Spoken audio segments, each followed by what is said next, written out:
श्री शिवाय नमस्तुभ्यम। हर हर महादेव, जय भोलेनाथ। आप सभी का आज का दिन शुभ रहे। आज है शनि प्रदोष व्रत। शनि प्रदोष कोई भी प्रदोष व्रत है देवादिदेव महादेव भोले बाबा को समर्पित होता है। इस दिन विशेष रूप से भगवान शिव के साथ साथ शनि देव की पूजा करें और प्रदोष काल की व्रत कथा अवश्य सुने। सुबह और शाम प्रदोष काल में पूजा पूरे शिव परिवार की अवश्य करें, जिससे सभी पापों का नाश होता है। शनि प्रदोष व्रत करने से व्यक्ति के पिछले जन्म और वर्तमान जीवन के समस्त पापों का नाश होता है। भगवान शिव और शनि देव की कृपा से मनुष्य धर्म और पुण्य के मार्ग पर अग्रसर हो जाता है। यह व्रत शनि प्रदोष व्रत 7.5 ढैया जैसी कोई भी प्रभाव हो, बुरे कैसे भी प्रभाव हो, वह दूर होते हैं। जो लोग शनि की अशुभ दृष्टि से पीड़ित हैं, इस व्रत के पुण्य प्रभाव से देवादिदेव महादेव भोले बाबा के व्रत प्रदोष के व्रत के प्रभाव से वह दूर हो जाते हैं। शनि प्रदोष व्रत करने से, कथा सुनने से और शिवालय में जाने से, एक लोटा जल चढ़ाने से सभी कष्ट संकट दूर होते हैं। आइए सुनते हैं आज शनि प्रदोष व्रत की कथा। सबसे पहले आपको बताना चाहती हूँ कि इस बार साल 2024 का यह अंतिम प्रदोष व्रत है, जो कि पौष महीने के कृष्ण पक्ष का प्रदोष व्रत होगा। 28 दिसंबर है, शनिवार का दिन है। इस दिन प्रदोष काल का समय रहेगा शाम 5 बजे से 6:30 के बीच में, और आप शाम की पूजा प्रदोष काल के समय इसी समय कर सकते हैं। अगर सच्चे मन से प्रदोष काल की व्रत की कथा सुने और शिवालय में जाकर अगर हम एक दीपक भी लगा देते हैं, देवादिदेव महादेव भोले बाबा को एक लोटा जल चढ़ा देते हैं, तो सारे संकट कष्ट पीड़ा दूर होते हैं। और हमें प्रदोष अगर हम व्रत नहीं भी कर पाते हैं, तब भी हमें पुण्य फलों की प्राप्ति हो जाती है। पौराणिक कथा के अनुसार एक बार की बात है, नगर में एक सेठ जी रहते थे। सेठ जी के घर में हर प्रकार की सुख सुविधा थी, उनके पास अपार धन संपत्ति थी, लेकिन उन्हें एक ही दुख सताता था, उनकी कोई संतान नहीं थी।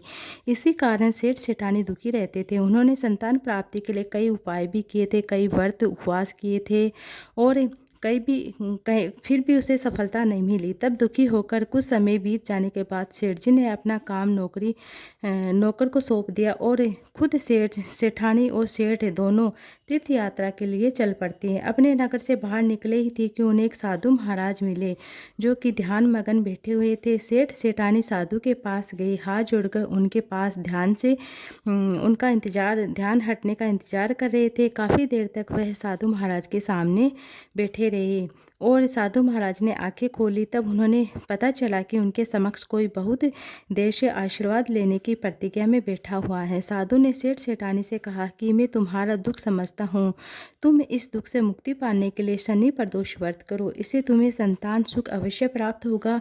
फिर साधु ने सेठ सेठानी को प्रदोष के व्रत की विधि बताई थी। विधि के अनुसार भगवान शिव की वंदना पूजा करते हैं, भगवान शिव की कथा सुनते इस प्रकार पूजा करते हैं। हे रुद्रदेव शिव आपको नमस्कार है, हे शिव शंकर जगत गुरु आपको नमस्कार, हे नीलकंठ सुर आपको नमस्कार है, शनि मौली चंद्र सुख आपको नमस्कार है, हे उमापति हे उमाकांत सुधी आपको नमस्कार है, उग्र रूप मन आपको नमस्कार है, ईशान ईश प्रभु नमस्कार, विघ्नेश्वर प्रभु शिव आपको नमस्कार है। साधु के इस प्रकार वंदना करने का विधान जानकर सेठ सेठानी ने साधु महाराज को धन्यवाद दिया, उनसे आशीर्वाद लेकर तीर्थ यात्रा के लिए चल पड़ते। तीर्थ यात्रा से लौटने के बाद दोनों ने मिलकर शनि प्रदोष व्रत किया। इसके व्रत के प्रभाव से जल्द ही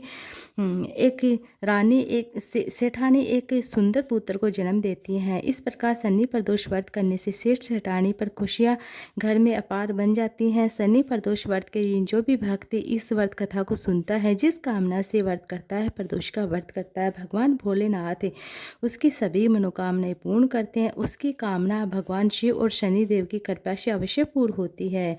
आप सुनिए शनि देव की कथा के अनुसार एक बार स्वर्गलोक में सबसे बड़ा कौन है, इस पर प्रश्न किया। 9 ग्रहों के बाद विवाद हो गया। सभी ग्रह एक दूसरे से कहने लगते हैं कि मैं सबसे बड़ा हूँ, वह कहता है कि मैं सबसे बड़ा हूँ। परस्पर भयंकर युद्ध होता है।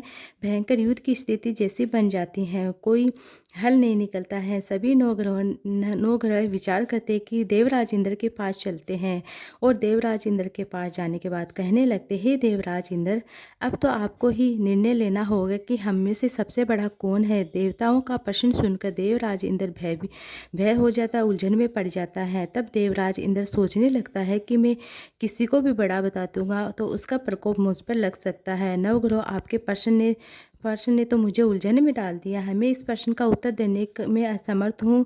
हम सभी पृथ्वीलोक में उज्जैनी नगर में राजा विक्रमादित्य के पास चलते। इस प्रकार देवराज सहित सभी नौ ग्रह देवता उज्जैनी नगर में राजा विक्रमादित्य के पास जाते हैं। जब देवताओं ने उन्हें अपना प्रश्न पूछा तब राजा विक्रमादित्य कुछ देर के लिए परेशान हो जाते हैं। सभी देवतागण अपनी अपनी शक्तियों के कारण महान थे। सभी नवग्रहों में से किसी एक को छोटा या किसी एक को बड़ा कहने पर क्रोधित हो सकते हैं, क्रोध का शिकार बन सकता है। अचानक राजा विक्रमादित्य को एक उपाय सूझता है, क्योंकि राजा विक्रमादित्य को न्याय के लिए जाना जाता था।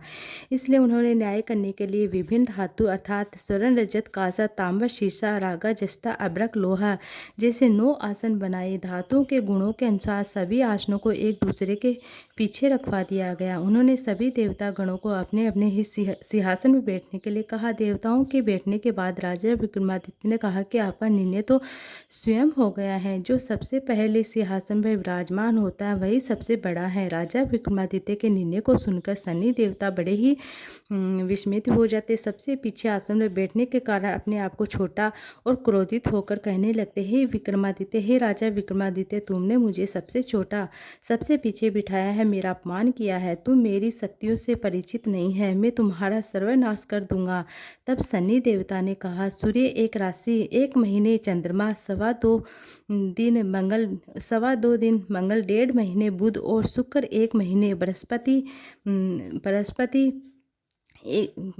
33 दिन रहता है। लेकिन मैं किसी राशि में चल जाता हूँ तो वह मैं 7.5 वर्ष तक नहीं निकलता हूँ। एक बड़े बड़े देवताओं के मैंने अपने प्रकोप से पीड़ित किया है, यहाँ तक कि श्री राम को भी 7.5 लग गई थी। वन में जाकर 14 वर्ष का वनवास काटा था और रावण को 7.5 के कारण ही युद्ध में मृत्यु प्राप्त हुई थी। हे राजा, अब तू ही मेरे प्रकोप से नहीं बच सकता। इसके बाद अन्य ग्रह देवता को बड़ी प्रसन्नता के साथ वहाँ से चले गए, परंतु शनिदेव बड़े क्रोधित हो गए। वहाँ से विदा हुए राजा विक्रमादित्य पहले की तरह ही न्याय करते हुए उन्हें राज्य करना शुरू कर दिया। सभी स्त्री पुरुष बड़े ही आनंद से अपने जीवन यापन करने लगे। इस प्रकार कुछ दिन ऐसे सुकून से बीते कि लेकिन कुछ शनि देवता अभी तक अपने अपमान को भूल नहीं पाए थे। राजा विक्रमादित्य से बदला लेने के लिए ठान रखी थी। एक दिन शनि देवता ने घोड़े के व्यापारी का रूप धारण किया और बहुत से घोड़े उज्जैनी नगरी में लेकर आए। राजा विक्रमादित्य ने अपने राज्य में किसी घोड़े के व्यापारी के आने का समाचार सुना तो उन्होंने अपने अश्वपाल को कुछ घोड़े खरीदने के लिए भेज दिया, क्योंकि राजा को घोड़े पालने का बड़ा ही शौक था। अब घोड़े को बहुत ही कीमती थे। अश्वपाल ने जब वापस लौटकर इस के बारे में राजा विक्रमादित्य को बताया तो राजा ने स्वयं आकर एक सुंदर और शक्तिशाली घोड़े को प्रसन्न किया। घोड़े की चाल देखने के लिए राजा उस घोड़े पर सवार होते हैं। घोड़ा तो बिजली की गति से दौड़ रहा था, तेजी से दौड़ रहा था। घोड़ा राजा को दूर तक जंगल में ले गया, फिर वहां राजा को गिराकर जंगल में वहीं गायब हो जाता है। अब राजा अपने नगर को लौटने के लिए जंगल में भटकता फिरता है, लेकिन उन्हें रास्ता नजर नहीं आता है। भटकते भटकते जंगल में इस प्रकार राजा को जोर से भूख प्यास लग गई और काफ़ी दूर तक भटकने के बाद आखिरकार राजा को एक चारवाहा मिलता है। राजा ने उसे पानी मांगा तो वह पानी पिला देता है। उस चारवाहा को अपनी अंगूठी दे दी। फिर उसने रास्ता पूछकर वह जंगल से निकलकर पास में ही एक नगर में पहुंचता। अब राजा विक्रमादित्य ने एक सेठ की दुकान पर बैठकर बहुत देर तक आराम किया। उसे सेठ ने राजा से बात की, राजा के बारे में पूछा तो राजा ने बताया कि मैं उज्जैनी नगरी से आया हूँ। राजा की कुछ देर दुकान पर बैठने से अब सेठ की बहुत ज़्यादा बिक्री भी होती है। तो अब सेठ जी को बहुत बिक्री होने का राजा को बड़ा भाग्यशाली समझता है। इन्हीं के कारण राजा आज मेरी दुकान में सबसे बड़ा बिक्री हुई है। तो उन्हें खुश होकर राजा को अपने घर भोजन के लिए आमंत्रित करता है। उन्हें अपने घर में सेठ के घर में सोने का एक हार लटका हुआ था। राजा को उसे कमरे में छोड़कर सेठ कुछ देर के लिए बाहर चला गया। तभी एक आश्चर्यजनक घटना घटती है कि राजा विक्रमादित्य देखता है कि सोने का वह हार खूंटी निकल रही थी और वापस से लौटने के बाद हार दिखाई नहीं देता है, तो सेठ वह चोरी का संदेह करता है, राजा पर लगा देता है, क्योंकि उस कमरे में केवल राजा के अलावा कोई नहीं था। तब सेठ ने अपने नौकरों से कहा कि इस परदेसी को रस्सी से बांधकर नगर के बाहर पास में यहाँ फेंक आओ। इस तरह से राजा को रस्सी से बांधकर नगर के पास फेंक आया। जब राजा विक्रमादित्य से हार के बारे में पूछा तो उन्होंने बताया कि उन्होंने देखते ही देखते खुट्टी हार निकल गई थी। इस पर राजा ने क्रोधित होकर चोरों से कहा कि अपराध राजा विक्रमादित्य के हाथ पैर कटवा दिए जाए। आदेश दिया। किसी ने भी राजा की बात नहीं पर विश्वास नहीं किया। इस तरह से राजा विक्रमादित्य के हाथ पैर कटवा देते हैं, उन्हें नगर की सड़क पर छोड़ देते हैं। कुछ दिनों के बाद एक तेली वहाँ आता है, अपने घर से अपने कोल्लू पर बैठा हुआ। अब राजा आवाज़ देकर बेलों को हाँकता रहता है। इस तरह तेली का बेल चलता रहता है। अब राजा को भोजन भी मिलने लगा। शनि के प्रकोप की 7.5 पूरी होने पर वर्षा ऋतु प्रारंभ होती है। अब एक दिन राजा विक्रमादित्य एक रात को मल्हार गा रहे थे, तभी नगर के राजा की लड़की राजकुमारी मोहित हो जाती है। सवार होकर उस तेली के घर के पास से गुजरती है। तब उसने मेघ मल्हार सुना तो उसे बड़ा अच्छा लगा। दासी ने कहा कि ये कौन गा रहा है, मुझे इसका पता चाहिए। अब दासी ने लौटकर राजकुमारी को कहा कि वह अपंग राजा के बारे में सब कुछ बता दे, कि कोई है कि वह अपंग है, हाथ पैर नहीं है, वह कटे हुए हैं हाथ पैर, और इतना मोहित मल्हार गाता है। अब उसे सब कुछ जानकर भी अपंग राजा से विक्रमादित्य से विवाह करने के लिए राजकुमार तैयार हो जाते हैं। अपने माता पिता को जैसे तैसे मना लेती है, अपंग से विवाह करना चाहती हैं। वह हैरान रहकर रानी ने मोहित को समझाया, ले बेटी, तेरे भाग्य में किसी राजा की रानी होना लिखा है, तू किसी अपंग की विवाहिता कैसे बन सकती है?